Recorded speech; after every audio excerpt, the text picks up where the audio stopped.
I want to talk about something that doesn't always get enough attention: managing the long-term side effects after cancer treatment. Treatment may end, but for many of us, the long-term side effects stick around, sometimes for years. If you're new here, welcome. I'm Jelena, and I'm a stage 3 rectal cancer survivor.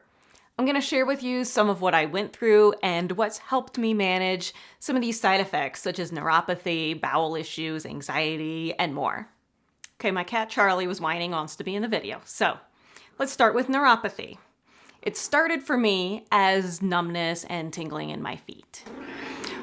Once summer hit, it morphed into more burning in my feet, which made it really difficult to fall asleep at night. Yeah. If I tried going out for a walk for more than 30 minutes, the burning would be so intense, I would instantly regret going out for any longer than a half hour. Neuropathy is a tricky beast because it's damage to your nerves, and nerves are notoriously slow to heal, if they even heal at all. Here are a few things that have helped me. Wearing supportive shoes. This won't help with fixing the neuropathy, but it can go a long way in making sure that you don't injure yourself because you can't feel the terrain that you're stepping on. I got a pair of hiking boots that fit over the ankle, so I had extra support when walking over uneven surfaces. Wearing shoes that fit well the rest of the time when you're out of the house will go a long way in making sure that you don't trip or stumble because your shoes are slipping off or fit poorly. Do gentle stretching and balance exercises to keep circulation going.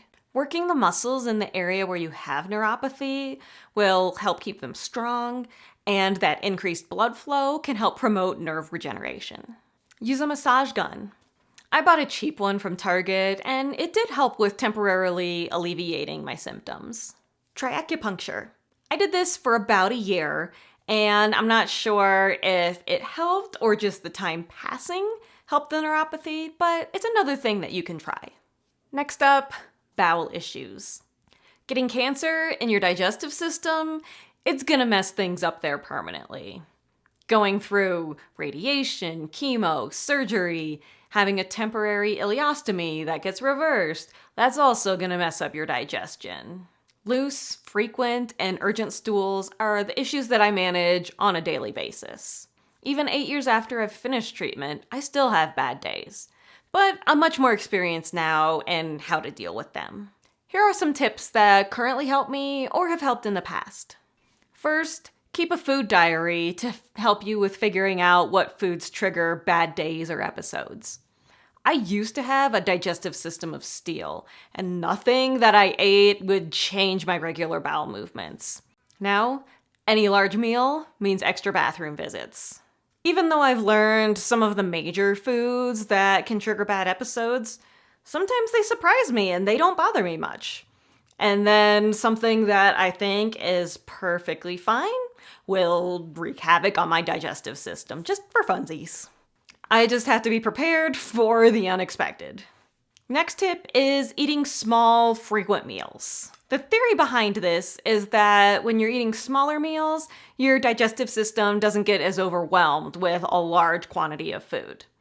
But then on the flip side, if you're eating lots of smaller meals, then your system doesn't really ever get a break and a chance to rest. So this is just something that you'd have to experiment with to see what works best for you. Using probiotics. I've used multiple different kinds over the years with mixed results. Check with your doctor to see if they have any recommendations on a specific kind that could be helpful for you based on your specific health history. Supplements and/or medications.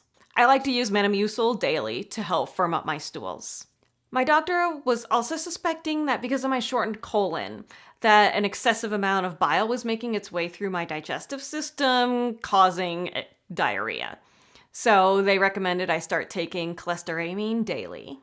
Loperamide, also known as Imodium, is good to have on hand to help slow things down on those bad days.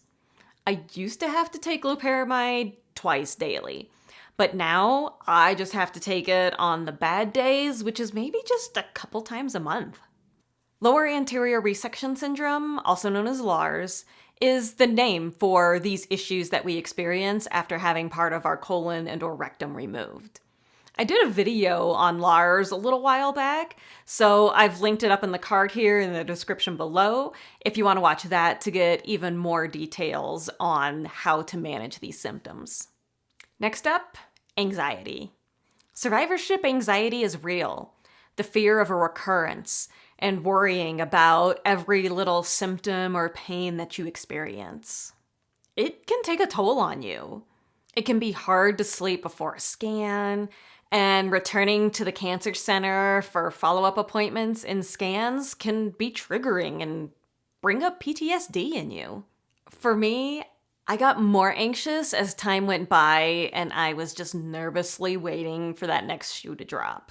I thought that there was no way that my CEA could be so low that consistently and that they were just missing something in the scans, that the tumors were too small, and by the time they would show up, they were going to be huge and all over. Here are some tips to help get you through those anxious times. First, recognize that it is totally normal to have these feelings. We all get them, so know that you are not alone in feeling anxious. Give yourself permission to have some worry time. Set aside like 10 minutes during the day for you to worry and think about the future. Then when that 10 minutes is up, move on, put it behind you, do your best to not think about it for the rest of the day. Second, mindfulness apps can help walk you through your anxious moments. They can help ground you in the present, which you can control, and distract you from the future, which you can't control. I downloaded a free app that has thousands of meditations and even music to help you with anxiety, stress, sleep, and much more. It helps me more with being able to fall asleep at night, which sometimes I can't sleep because of the anxious thoughts. But then I also use the meditation during the day, sometimes for stress, anxiety, or even grief. Third, therapy. This isn't an option for everyone, but it's another thing that could help with your anxiety. And a fourth thing that can pair with therapy is medication. Sometimes we need a little extra help in controlling the anxiety, and we shouldn't be ashamed of that. If your anxiety is taking over your ability to be able to live your day-to-day life, you may need that extra help. Another fun side effect is menopause. Thanks to treatment, most likely the pelvic radiation, I went into early menopause. Hot flashes in the summer are so much fun. Thank goodness my daughter is a figure skater, so the chill of the rink could help cool me off a little during those hot flashes once I strip down to my tank top and shorts in the middle of the stands. The one thing that has helped me the most with this is talking with my doctor, having tests run, and getting placed on hormone replacement therapy, also known as HRT.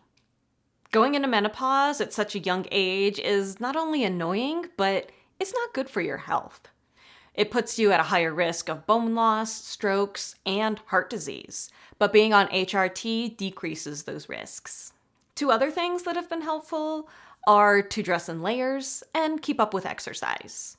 Dressing in layers makes it a little bit easier to cool off when a hot flash hits, and exercising is good for your bone health. And finally, something that doesn't get talked about enough, scars and body image.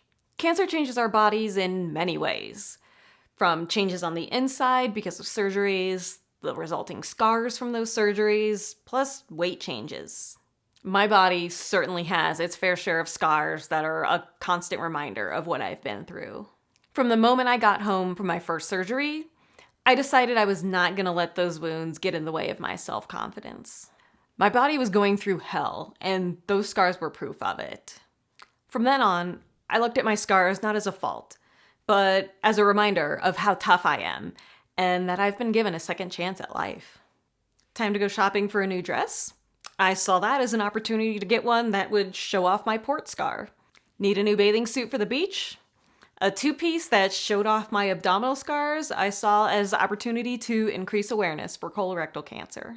Changes in weight can be tough to handle, but keep in mind that your body has literally gone through a life or death situation. Give yourself some grace when you see these changes in the mirror. Understand that your body has been through a lot. So it only makes sense that there will be some changes. Find new ways to feel good about how you look. Update your wardrobe with some new clothes that help make you feel more comfortable and confident, or experiment with a new hairstyle. Figure out what parts of your body that you do like and highlight them. Some cute strappy sandals, fun nail polish, or some cute earrings can help with boosting your confidence and attract other people's eyes to those parts first. Cancer survivorship is a lifelong journey. So, learning how to live with and manage these side effects from cancer and treatment is a must. Know that you're not alone in this struggle, and we are all just trying our best to make it through this. If you found this video helpful, click on the like button below and share it with someone who could use some encouragement today. To find out more about the roller coaster of life after you finish cancer treatment, click on the playlist right over here. And thanks for watching.